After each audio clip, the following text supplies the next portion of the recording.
జై బాల అని ఆ సౌండ్ ఈసారి ఖచ్చితంగా వినపడుతుంది. అప్పుడెప్పుడు అఖండ టైంలో అమెరికాలో సౌండ్ బాక్సులు పగిలిపోయినట.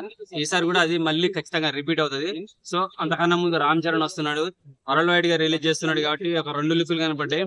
ఇంకో పేరు కూడా లీక్ అయింది, రామ్ నందన్ అనే క్యారెక్టర్ ఉందంట ఆ పేరుకి.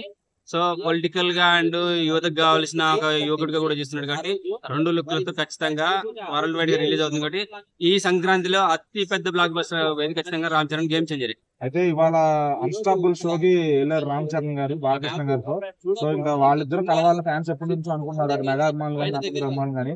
సో ఆ ఈవెంట్ ఎలా ఉండబోతుందో ఎప్పుడు రాబోతుంది? సో రామ్ చరణ్ కి ఒక విధంగా తీసుకుంటే ఫాదర్ ఫిగరే బాలయ్య బాబు గారు కూడా, ఎందుకంటే వీళ్ళందరూ అన్నదమ్ములు లాగానే ఉంటారు.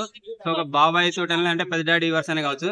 సో చాలా రోజుల తర్వాత ఒక షోలు అంటే సినిమాలు ఇప్పటివరకు వాళ్ళు చేయలేదు, చిరంజీవి అనే కూడా చేయలేదు, వాళ్ళిద్దరు కూడా చేయలేదు. సో కనీసం వీళ్ళిద్దరైనా కలుసుకొని ఒక బాబాయ్ కొడుకు లాగా వీళ్ళిద్దరైనా కలుసుకొని అన్స్టాపబుల్ అంటే ఇక బాలయ్య బాబు సౌండ్ ఎక్కడ దాకా వినపడది.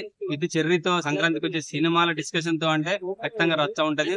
కపిల్ శర్మ షోని కూడా పడుకోబెట్టిందంట అన్స్టాపబుల్. సో ఈ ఎపిసోడ్ అయితే ఇంకా బ్లాక్ బస్టర్ అయ్యే అవకాశం ఖచ్చితంగా ఉంటది. అలాగే ప్రభాస్ ఇంత ముందు షోలో రామ్ చరణ్ ఫోన్ చేయడం, ప్రభాస్ సీక్రెట్లు బయట పెట్టడం.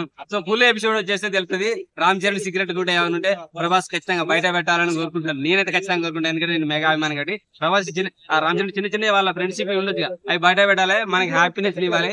బాధనిచ్చే సీక్రెట్స్ ఏమైనా ఉంటే బయట పెట్టద్దు, ఎందుకంటే మేము బాధపడతాం. మళ్ళీ మమ్మల్ని చూసి రామ్ చరణ్ ఫ్యాన్స్ కానీ ప్రభాస్ ఫ్యాన్స్ కానీ మెగా ఫ్యామిలీ అభిమానులు కానీ మెగా ఫ్యామిలీ కానీ బాధపడచ్చు.